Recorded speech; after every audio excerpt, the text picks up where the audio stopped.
ঢেলে নিতে হবে বেশ কিছুটা জল।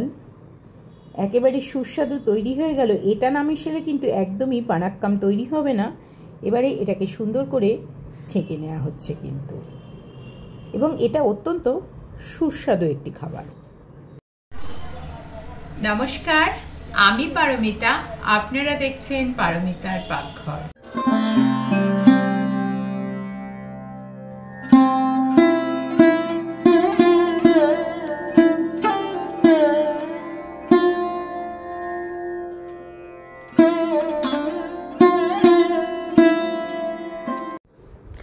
এখানে আমি একটা বড় সাইজের বাটি নিয়ে এসেছি, যে বাটির মধ্যে আমি কিছুটা জল দিলাম, প্রায় 2 কাপ মতো, আর দিলাম একটা 1 কিউব মতন আখের গুড়, যেটা প্রায় 4-5 ঘন্টা ধরে আমি ভিজতে দিয়েছিলাম।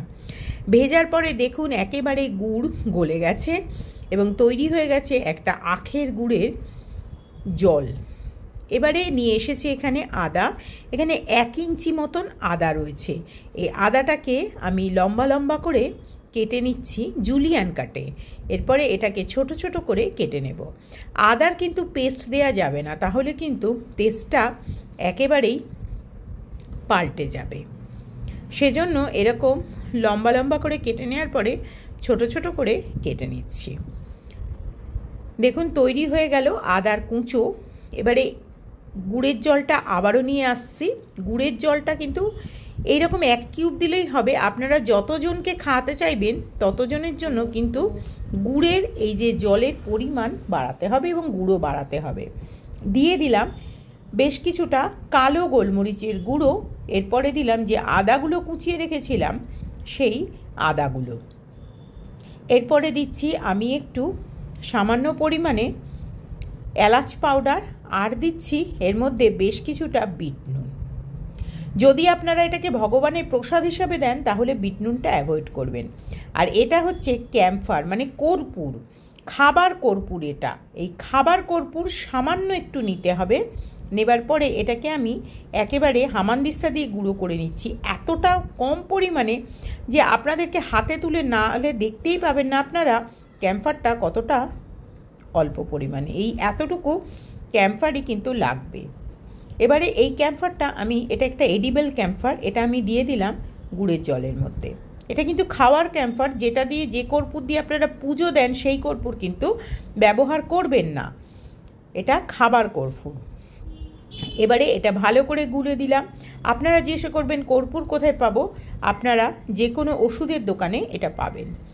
এবারে এর মধ্যে দিয়ে দিচ্ছি বেশ কিছুটা তুলসী পাতা। এটা মূলত কিন্তু এই রেসিপিটা কেরালা এবং তেলেগুদের মধ্যে এই রেসিপিটা খুবই প্রসিদ্ধ।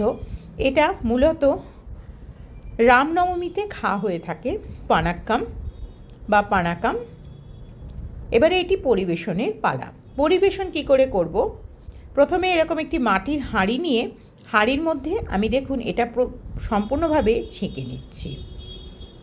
এটা কিন্তু খুব বেশি পরিমাণে খাওয়া যাবে না, কিন্তু এটা একেবারে ঠান্ডা করে খেতে হবে। এবারে জামাই ষষ্ঠীতে জামাইদেরকে অবশ্যই এই পানাক্কাম 1 গ্লাস খাওয়ান।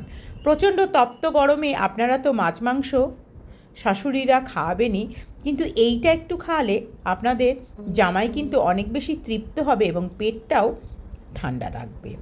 তাই শরীরটাকে প্রথম ঠান্ডা রেখে, সুস্থ রেখে জামাইকে যত রকম ইচ্ছে মাছ মাংস খাওয়ান।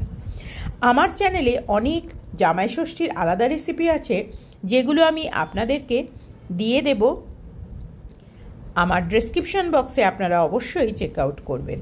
ঠান্ডা রাখার জন্য কিছুটা দিলাম, এরপরে বরফ, আর দিয়ে দিচ্ছি সামান্য একটু তুলসী পাতা। এই তুলসী পাতাটা কিন্তু একেবারে অন্য রকমের একটি স্বাদ দেবে।